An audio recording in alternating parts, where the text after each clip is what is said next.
इस्लाम के आने से पहले, इस्लाम की दावत से पहले, तो इस्लाम से पहले और इस्लाम के बिगिनिंग में, इब्तदाई दौर में लोग गुलाम रखते थे।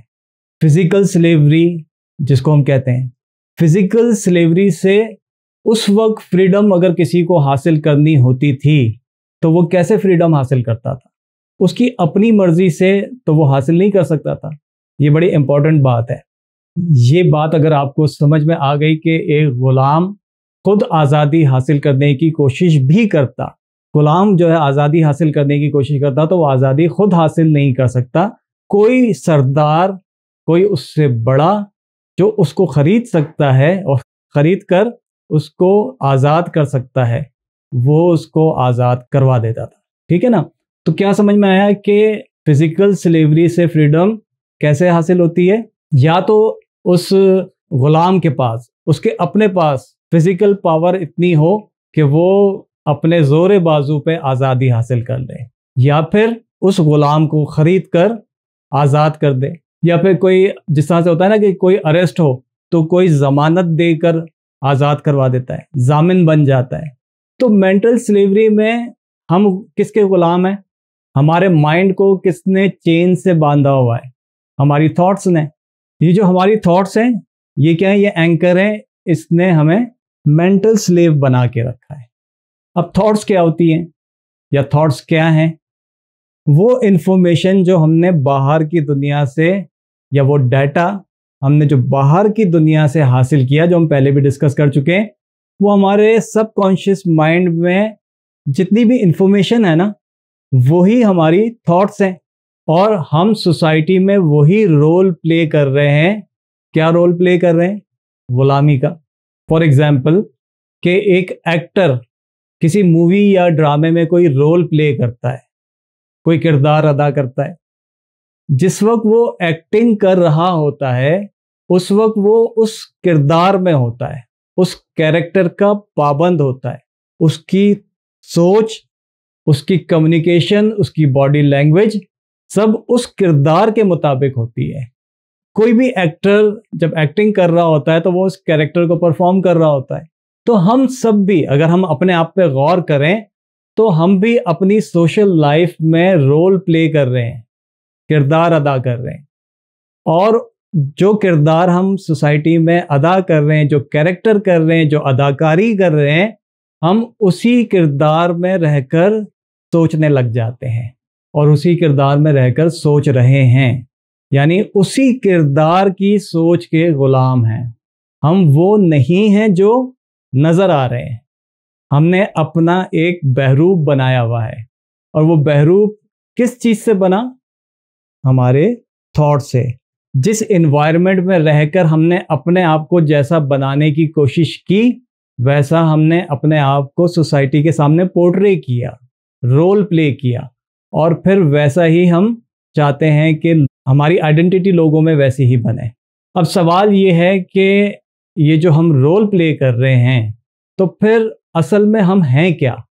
वफ़ी अनफुसिकुम अफला तुबसिरून, के अपने आप पे गौर नहीं करते, तुम अपने अंदर नहीं झांकते, तुम अपने आप के बारे में सोचते नहीं हो कि तुम क्या हो, तुम्हें मालूम ही नहीं कि तुम हो क्या। कुरान ये खुद कहता है, और कुरान ये नहीं कह रहा कि तुम्हें मालूम नहीं है तो तुम्हें तवज्जो नहीं देनी, बल्कि कुरान तवज्जो दिला रहा है कि अपने आप पे गौर करो। वफ़ी अनफुसिकुम, के अपने आप पर, अपनी ज़ात पर, अपने कैरेक्टर पे, अपनी पर्सनैलिटी पे, और उसके अंदर जो असल हकीकत है उस पर गौर करो। तुम उस पर गौर नहीं करते। अफला तुबसिरून, तुम उस पर ध्यान नहीं देते, उसको देखते ही नहीं। अब इसको समझने के लिए या तो हमारे पास इतनी मेंटल पावर हो, तो फिर हम जो है वो अपने एक सोशल लाइफ में जो हम गुलाम बन के रह चुके हैं, उससे निकलने के लिए, उससे निजात के लिए, उससे आज़ादी हासिल करने के लिए, या तो हमारे पास जिस तरह से था ना कि गुलामी से आज़ादी हासिल करने के लिए, या तो जो है इतनी पावर हो कि बंदा जो है वो निकल जाए कैद से।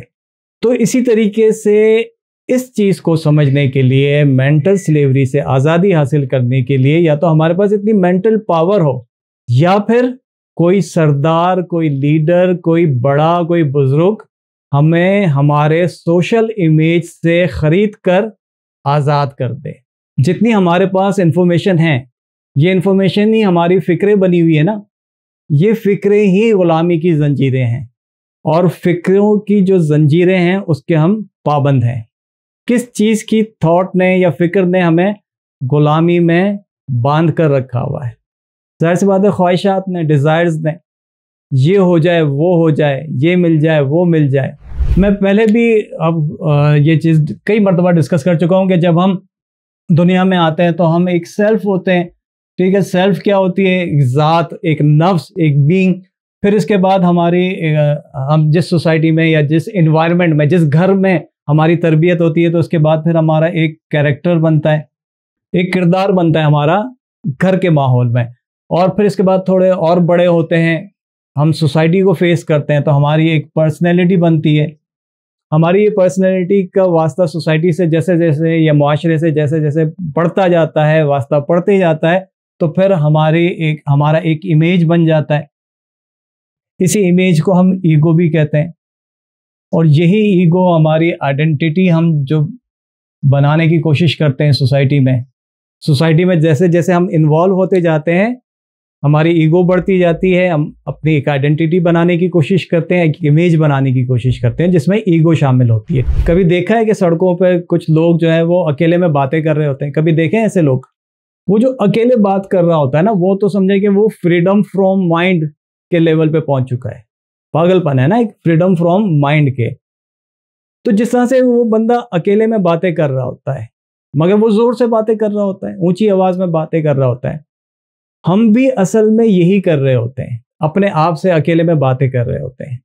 फर्क ये है कि वो बंदा जो है वो सड़कों पे ऊंची आवाज में बातें करते हुए नजर आता है, ऊंची आवाज में बोल रहा होता है, और हम जो है खामोशी से अपने अंदर ही अंदर हमारा माइंड हमसे बातें कर रहा होता है। हमारे माइंड में बातें चल रही होती हैं, हालात पे तबसरा कर रहे होते हैं, परेशानी का इजहार अपने माइंड में अपने आप से ही कर रहे होते हैं।